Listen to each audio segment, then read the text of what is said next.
अली ना बाहुबली लौनी में सिर्फ मर्यादा ना लागे कि हमारा नाम भी मदन भैया है। तो क्या यूपी का ये विधानसभा चुनाव आने वाले लोकसभा चुनाव 2024 के लिए एक प्रयोगशाला है? खासतौर से पश्चिम उत्तर प्रदेश, लोनी और गाजियाबाद से क्या इस प्रयोगशाला के अंदर प्रयोग शुरू किए जाएंगे?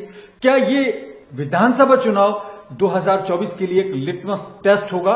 दरअसल ये सवाल बेहद अहम है, जहां पर बाहुबल, बली और अली और बजरंग बली के नाम पर कहीं ना कहीं सियासत होती नजर आ रही है। पिछली बार आपने देखा होगा कि शमशान और कब्रिस्तान, और इस बार इस तरह के बयान फिर सामने आने लगे हैं। शुरू में लग रहा था कि मामला विकास पर होगा, रोजगार पर होगा, कोरोना पर होगा, शमशान पर न मिलने वाली जगह पर होगा, या फिर उन मेडिसिन पर होगा और ऑक्सीजन पर होगा, लेकिन ऑक्सीजन का कहीं जिक्र नहीं है, कहीं पर दवाइयों का जिक्र नहीं है, कहीं पर पलायन का जिक्र नहीं है, कहीं पर मजदूरों की परेशानी का जिक्र नहीं है, कहीं पर नौकरी के जाने का जिक्र नहीं है। अब सवाल है अली, बजरंग बली और हिंदू और मुस्लिम, और खासतौर से 20% और 80%। 80% बनाम 20% अगर करने में कामयाबी मिलती है तो क्या ये 2024 की प्रयोगशाला साबित नहीं होगा? और क्या इसका फायदा एक बार फिर उन्हीं ताकतों को नहीं मिलेगा जो कि इस तरह की राजनीति करके एक तरह से असल मुद्दों को पीछे छोड़ देते हैं? और आपसे रिक्वेस्ट है कि आप चैनल को सब्सक्राइब कीजिए। खबरों की भीड़ में आपका मेजबान आजाद खालिद छोटे छोटे मुद्दे लेकर आपके सामने हाजिर है, और आज उन मुद्दों पर बात करेगा जो सीधे आपसे जुड़े हैं। क्या आपको नौकरी की परेशानी नहीं है? क्या आपको नहीं लगता कि विकास और सुरक्षा और खास तौर से महिला सुरक्षा और वो तमाम सवाल आपके लिए अहम नहीं है? या फिर आपको भी लगता है कि सांप्रदायिकता, बाहुबली, बजरंग बली या अली, इसमें ही आप उलझना चाहते हैं, जहां पर शमशान में जगह ना मिले, जहां पर कब्रिस्तान में जगह ना मिले, जहां पर अस्पताल के अंदर बेड ना मिले? या फिर आपको उन सवालों पर बात करनी है जो कि आपके आने वाली पीढ़ियों के लिए और आपके बच्चों के भविष्य के लिए जरूरी है? ये आपको तय करना है कि आपको किस मुद्दे पर अपनी सरकारें बनानी है और किस मुद्दे पर अपने नेता को आपको सदन में भेजना है, ये आपको तय करना है। लेकिन आज हमने आपको जो 2 बयान सुनवाए वो दोनों उन लोगों के हैं जो कि विधानसभा में जा चुके हैं, आपके जनप्रिय नेता हैं। एक अभी मौजूदा विधायक है, उनका टेन्योर पूरा हो चुका है, एक पूर्व विधायक है। लेकिन ये दोनों उम्मीदवार अब लोनी से एक बार फिर अपनी किस्मत आजमा रहे हैं, बल्कि अगर कहा जाए आपके पेशेंस को और आपकी किस्मत को आजमा रहे हैं। आपको पूरे 5 साल तक बैठना पड़ेगा, ये आपको आज तय करना है कि आपको किसको चुनना है। लौनी में ना अली ना बाहुबली लौनी में सिर्फ लेकिन उसके जवाब में जो जवाब पूर्व विधायक मदन भैया ने दिया वो भी बहुत दिलचस्प भी है, खास भी है। अपनी मर्यादा ना लागे कि हमारा नाम भी मदन भैया है। लोनी के अंदर ये मुकाबला बेहद दिलचस्प भी है, बहुत कांटे का भी है और बहुत प्रेस्टिजियस भी है। एक मंझे हुए पॉलिटिशियन के तौर पर पूर्व विधायक मदन भैया ने उस आरोप को, बल्कि उस नाम को स्वीकार भी किया, और ये स्वीकार किया कि हाँ वो बाहुबली हैं। कैसे, आप सुनिए। बाहुबली होना कोई गलत नहीं है जी। बाहुबली कोई भी हो सकता है, एक पहलवान भी बाहुबली हो सकता है? एक मतलब जो है हनुमान जी का मतलब भी नाम जो है उनके भक्तों का भी बाहुबली में गिना जाता है। आप सुनिए मदन भैया ने कैसे अपने आप को क्लैरिफाई किया, कैसे अपने आप को जनता के बीच में इनोसेंट साबित करने की कोशिश की, और एक मंझे हुए राजनीति के तौर पर अपने ऊपर लगे हुए इल्जामों को या अपने ऊपर उठे हुए सवालों को कैसे उन्होंने एक तरफ कर दिया। पर केवल 2 मुकदमे हैं, जिसमें एक में माननीय उच्च न्यायालय से इस तरह का निर्देश है जो कि चुनाव संबंधित है, दूसरा भी चुनाव संबंधित है जिसमें चार्ज फ्रेम नहीं हुआ है।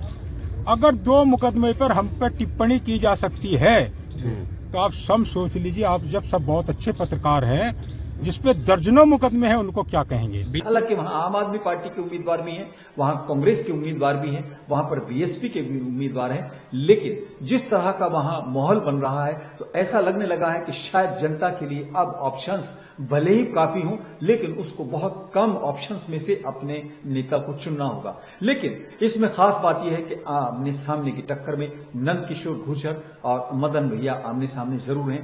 दोनों एक ही समाज से ताल्लुक रखते हैं, लेकिन दोनों के अंदर जिस तरह का कॉन्फिडेंस खासतौर से नंद किशोर गुर्जर में अपनी मौजूदा विधायकी का जो कार्यकाल है उसके कार्यों को लेकर भी है, ये फैसला जनता को करना है कि नंद किशोर गुर्जर ने अपनी कुछ खामियों को स्वीकार करते हुए कहा कि अगर कुछ काम नहीं हुए और लोगों की नाराजगी है तो उसकी वजह उन्होंने जरूर बताई, माफी भी मांगी, लेकिन अब ये जनता पर है कि वो माफ करती है। लोगों के फोन आ रहे हैं, कुछ लोग कह रहे हैं कि भाई मैं नाराज हूं या कहीं नाराजगी है, तो मेरा ये कहना आपसे कि कम से कम जो नाराजगी जो जिस गली की है, 2 साल कोरोना का पीरियड बहुत खतरनाक रहा, जिसके कारण कुछ गलियां बची होंगी।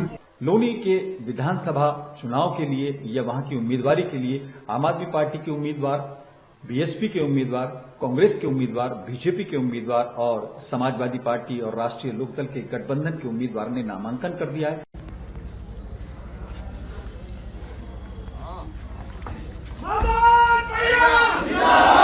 बाकायदा ताल ठोककर मैदान में है। कुछ नाम और आ सकते हैं, जैसे चेयरमैन वहां की रंजीता धामा का भी बताया जा रहा है कि वो भी अपना एक तरह से मैदान में आने की बात कर रही है। और हमने बात कर दी प्रयोगशाला की। प्रयोगशाला आप कैसे इसको कह सकते हैं? प्रयोगशाला इसलिए क्योंकि यहां पर भी मुद्दे सड़क नहीं है। नंद किशोर गुर्जर भले ही माफी मांग रहे हो कि मैंने कुछ काम नहीं किए, उन सड़कों को ना बनवा पाया, कुछ गलियों में जो काम रह गया, अगर नाराजगी है तो उसकी वजह उन्होंने बताई है, आपने सुना। लेकिन यहां पर पूरे विधानसभा में आप विकास पर चुनाव नहीं होता देख रहे हैं। मदन भैया कह रहे हैं कि हाहाकार से छुटकारा दिलवाना है, क्योंकि उनका कहना है कि विकास तो तभी होगा जब पहले पुरानी चीजें खत्म होंगी। दरअसल उत्तर प्रदेश में राजनीति वही है जो सूट करती हो। जिस पार्टी को जो राजनीति सूट करती है उसी पर वो बात करती है, क्योंकि मुख्यमंत्री योगी आदित्यनाथ ने खुद 20% वर्सेस 80% का नारा देकर और एक बार फिर ये माहौल बनाने की कोशिश की है कि लोग असल मुद्दों से हटकर इन मुद्दों में बात करें। उधर ओवैसी साहब जैसे और तौकीर रजा साहब जैसे लोगों ने भी उसमें पेट्रोल डालने का काम किया है। लेकिन इसको आपको खास तौर से यह भी समझना होगा कि खुद बीजेपी शायद ये चाहती है कि उसके सामने कांग्रेस के बजाय समाजवादी पार्टी मुख्य विपक्ष के तौर पर या मुख्य विरोधी के तौर पर उभर कर आए, क्योंकि बीजेपी जानती है कि उसका जो फेवरेट विरोधी है वो समाजवादी पार्टी ही है हमेशा से।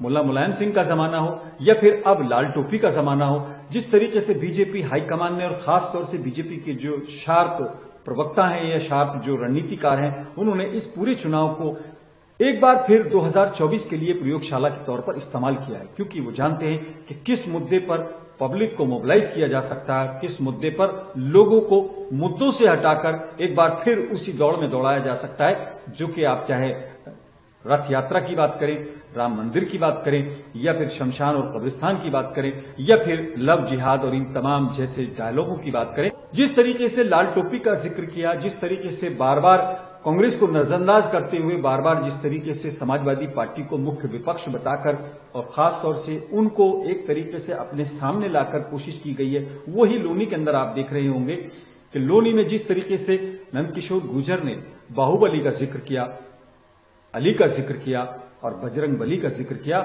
वहां पर कहीं ना कहीं भावनाओं की बात हो रही है। सबसे बड़ा सवाल यही है कि मदन भैया की साख भी दांव पर लगी हुई है।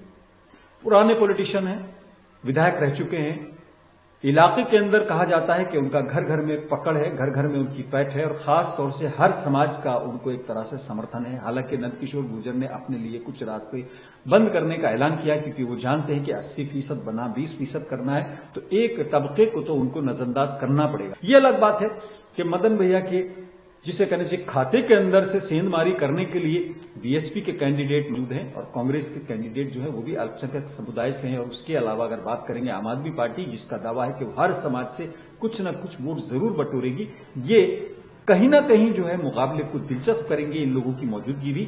लेकिन अगर ये आमने सामने का मुकाबला होता है तो यकीनन आने वाले कुछ दिनों में लोनी की विधानसभा पूरे उत्तर प्रदेश के लिए कहीं ना कहीं एक प्रयोगशाला के तौर पर यह बयानबाजी आगे चल सकती है, क्योंकि नंद किशोर गुर्जर का भी इमेज वही है जिस तरह की इमेज बीजेपी को सूट करती है और मदन भैया की इमेज जो है वो वही है जिस तरह से उन्होंने कहा कि हमारा नाम भी वही है। बहरहाल आपसे जाते जाते एक रिक्वेस्ट फिर करूंगा तो चैनल को सब्सक्राइब कीजिए ताकि आपकी आवाज और मजबूत हो सके। इस बुलेटिन में आज फिलहाल इतना ही। अपने मेजबान आजाद खालिद को इजाजत दें। जय हिंद।